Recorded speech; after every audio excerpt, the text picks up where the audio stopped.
Hey listener, welcome back to the show. This is Authentically ADHD with me, Carmen. I'm a life coach, an early childhood special education teacher, and I'm a podcaster. My goal with this podcast is to spread so much awareness because frankly, the research on ADHD is quite low. I was late diagnosed ADHD and I struggled a lot of my life wondering what was quote-unquote wrong with me. Well, in this show, you will learn that there's absolutely nothing wrong with you, that you are not broken, you are not the problem, and I give you tips and tricks and strategies, and we talk about all things ADHD. So, are you ready? Let's get started. Hey listener, and welcome back to Authentically ADHD with me, your host, Carmen. This week is super important, not only because it's ADHD Awareness Month, but also because I decided that I really needed to go back and talk about emotions, because emotions are the basis of the things that we do, the things that we say, the way that we act, and the actions we take, and ultimately the results we end up with. So today's topic is about the emotional health ladder. We're going to start by going over what emotional health is, the 5 levels of it, what it looks like to be on different levels of the ladder, and then some tips at the end. I do want to give credit where credit is due, and I will link it in the show notes. A lot of this information is coming from a book called Your Brain's Not Broken by Tamara Rozier. If you're an ADHDer and you have not read this yet, I highly suggest you do. So, what is emotional health? What is it? Emotional health is about how we think and feel. It is about our sense of well-being, our ability to cope with life events, and how we acknowledge our own emotions as well as those of others. It definitely does not mean being happy all the time. The goal of life is not to be happy all the time. The goal of life is to live it and, do your best in your life and to feel those emotions, to experience them. Emotional stability is feeling calm and able to manage your emotions. Resilience is the ability to cope with the stresses of daily life. Optimism is feeling positive about your life and the future. And self-esteem is feeling positive about yourself. So, awareness is really, really important here. And I know awareness is super hard for us ADHDers. It really is. But it's one of the ways that we can self-assess so that we can change our behavior if we want.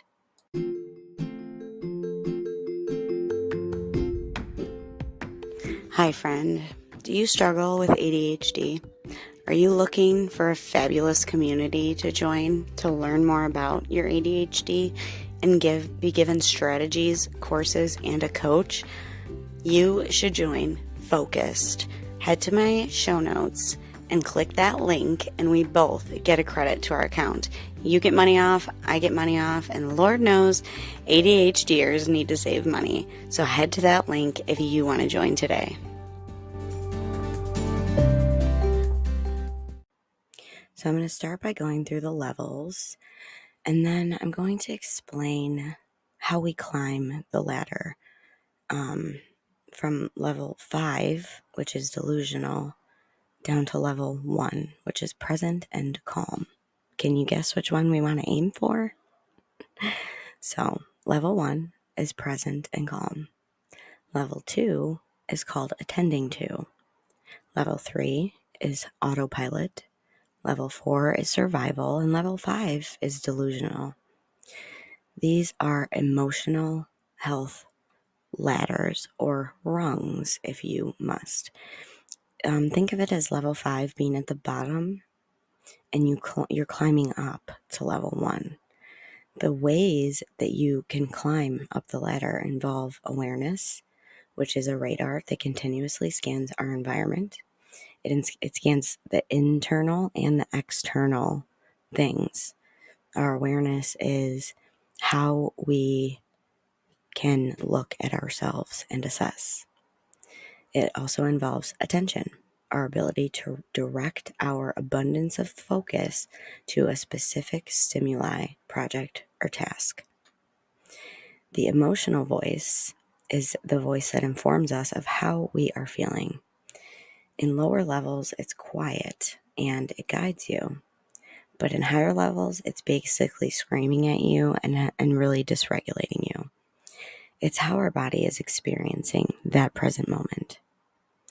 Then there's the body engagement, and that refers to how our bodies react to the situation, whether we're calm and pressures are good, or we are tense and we are clenched, and we might even be sweaty, hot, cold, those types of things. And then it goes down to affecting our ADHD symptoms. It indicates how our specific symptoms present in each particular level. And then finally, the relationship to others. It describes how we are likely to interact with others on a specific level of the ladder when you're in a specific one. And now it's completely natural and expected when you go through different parts of the ladder on a daily basis. Should you be going from 5 to 1 and 5 to 1 and 5 to 1? No. But we have lower ability to be self-aware, to direct our attention and regulate in order to respond appropriately in really all situations. The point to learn more about this and become more self-aware is not to feel happy and great all the time, because being productive does not actually give us a reward. It doesn't actually feel good. It's the dopamine that comes after we've completed what we need in order to gain that sense of accomplishment. And we don't even get as big of a dopamine hit as a lot of our neurotypical peers. So let's explore what each level can look like. Tips for before I read this. Please drop the perfectionism. It doesn't happen overnight. None of this happens overnight. Climbing up the ladder to be in a certain level, like all the time, that's just not a thing. You have to talk to yourself kindly in order to climb the ladder, and you have to give yourself grace. So as I go through these, I'm going to go in the order that she goes by in the book, that Tamara goes by, because she starts where most of us sit emotionally a lot of the time, and that is level 3, autopilot. So when I say autopilot, and that's where ADHDers are sitting most of the time, you may think that this is kind of like a midline level, but we aren't consciously moving through the day. We are doing without really thinking much, and we get urgent tasks done as they come. We may not be doing our best work, but we're still getting things done, helping us to feel somewhat accomplished. But we're still in that meh energy. So in level 3, autopilot, our awareness is driven by unconscious drives. The ability to self-assess or be self-aware is very low. For our attention, we are way more impulsive in our decisions. Instead of our strategic ways, we try to control any chaos and keep everything at a monotone level. Our emotional voice isn't quieted, but it has just a energy that when met with any big emotion, it can get pretty loud. Our body engagement is that we are usually in a slight fight or flight, being driven by stress and or anxiety. And our symptoms are, we're just managing them to accomplish the tasks that we need to, and we're actually using fight or flight strategy system instead of strategies we should be using for our symptoms. We have very low self-regulation. Our working memory is in the tank, and cognitive flexibility is way more difficult. In our relation to others, we feel that it's me in this level. Getting our own way is very important, and we talk without giving back, or we take without giving back. And we react and we throw our emotions at others or at things. We're angry, we're tense, so any emotion can set us off and we can hurt the ones around us, throw those emotions at them, we can slam things, stomp around. Truthfully, I was super surprised at first to learn that this is where we sit most of the time. But when I truly thought about it, this is where we end up staying a lot of the time because we're not strategic. We are reactive and it's unconscious. So the self-awareness piece is missing completely. And if we aren't careful, one bump in the road can lead us up the ladder to level 4. Once the emotions get so high, we can't handle it. Emotions flood our brain. And then we're in level 4, survival. At this level, we are incredibly responsive to our greatest perceived threats. So it's not actually things that like are showing us that we're dying. We just think we are. Our emotions take over and we employ unhealthy tactics working within our fight or flight systems. We are on guard all the time. We self-protect. We become less aware of ourselves and our awareness. It's really low. We're making instinctive decisions. Our attention is all over the place. It's not being directed effectively. Our emotional voice is yelling, making it harder to problem solve, plan, make decisions, etc. We are frantic with others. We use negative self-talk. We throw our emotions at others. We yell at them when we're mad. And we slam things around us. We could break things by throwing them. Or this is what it really feels like, because your body is usually tense in your jaw or your neck or wherever you feel that hypervigilance. Our ADHD symptoms are roaring. We have no attention, a lack of motivation, and dysregulation is super high, super high in level 4. Again, level 4 is called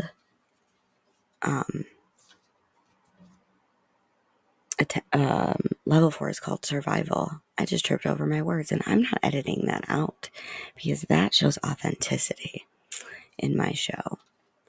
So, how do we get from level 4 or 5 even to get back up to that level 1 area? How do we do that? So, so what do we want to know? How do we climb up the ladder from even level 5, which is delusional? This is the most intense level. At this level, we are out of touch with reality. We may disassociate for periods of time, get trapped in the ADHD neurodiverse paralysis. We are super irritable, self-serving, uncomfortable, unreasonable, and willing to basically destroy others and ourselves to stay alive. On the outside, this person may not be displaying how they are living on the inside, because they are really out of touch with reality. But if a person stays there too long, this can be threatening to your health. You can get physically ill. You can literally, I've ended up in the hospital before from being in level 5 delusional for too long. We are aware that it's happening most of the time, but we have no control, which just adds to us feeling stupid, stuck, and overwhelmed, and generally helpless. Awareness in this level is focused on looking for threats of emotional health. It's in a high state of anxiety and hypervigilance with no control. Our attention is zeroed in on anything that could be a perceived threat to our emotional or physical health. Our emotional voice is relentlessly loud and negative. It's motivating you with intense negative emotions. I don't believe that emotions are negative or positive, but it's motivating you with shame. Our body engagement can show signs of stress, exhaustion, bags under our eyes, a loss or gain of weight, And other things that may happen in this level are severe headaches, digestive issues, and even getting sick, lowering your immune system. You might get a cold, get a bug, get a virus because your immune system is lower. ADHD symptoms are so out of control that managing them basically is impossible.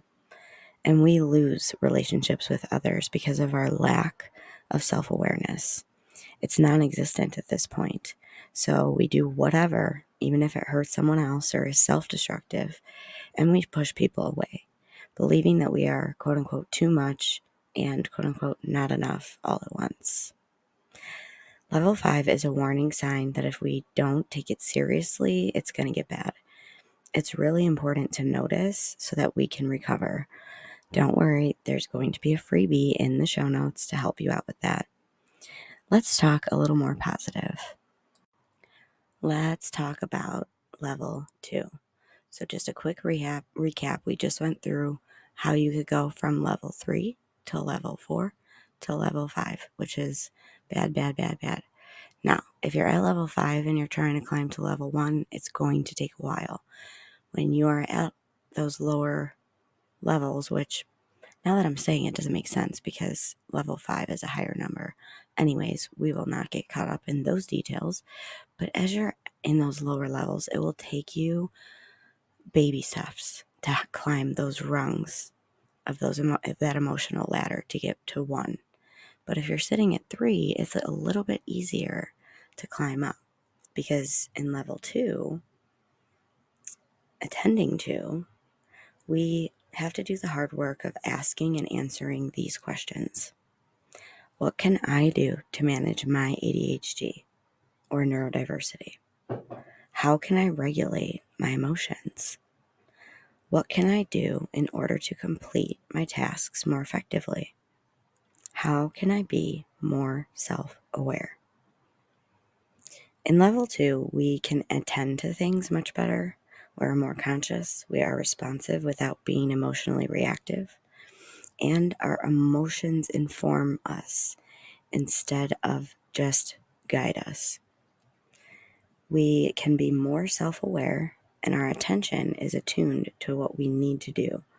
Our emotions and environment and our emotional voice provides pretty good information to our awareness.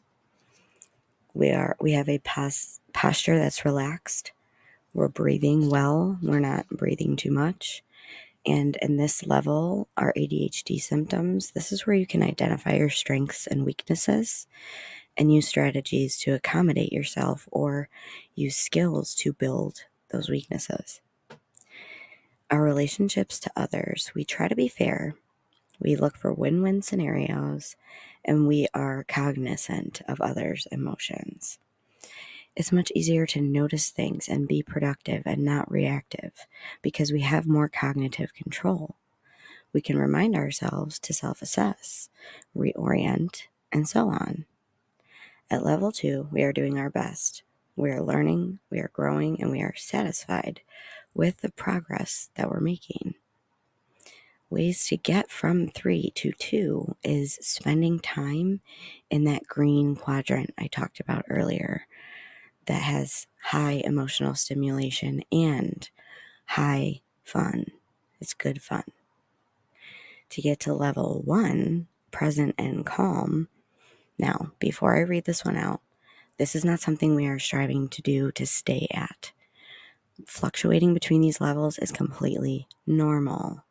So I don't want you thinking that level 1 is the goal and then that's what you need to get to and stay at, because that's almost impossible.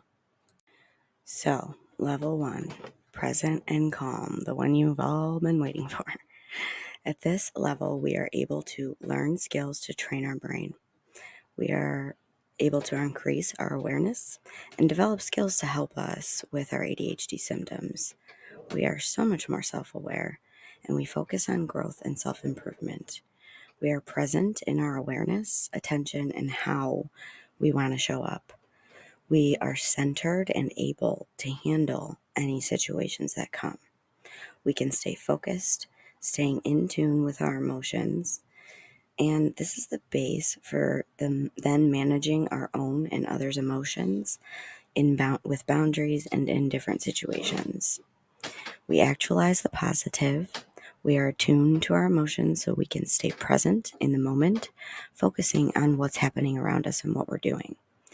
The emotional voice provides information and guidance, and our symptoms are still present, but they're met with strategy, planning, and awareness instead of frustration. We respect and value others, and we're able to have healthy relationships. So, how do we get to this level, you ask? Well, the first part, and you're not going to like it, is practicing self-awareness. I'm going to be including a freebie to help you with practicing that. But here are some tips for practicing self-awareness.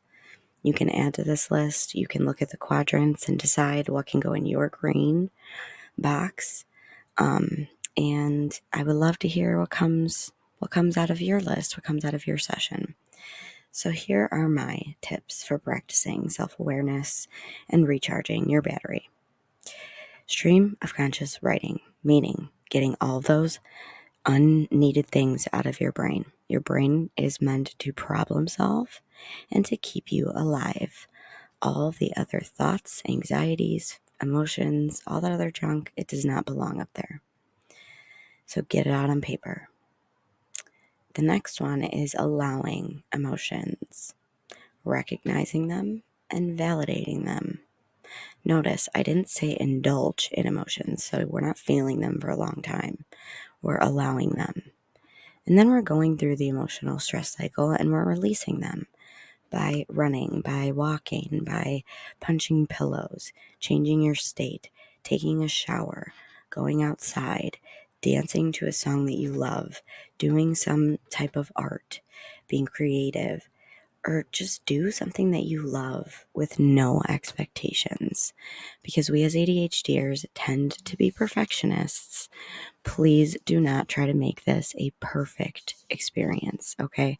It's just not going to work that way. And I don't want you to be disappointed. You know I'm authentic with you on this podcast, so I'm telling you that this stuff takes work, but it is so totally worth it. All right, that's all I have for now, my friends. Stay authentic, and we will talk soon.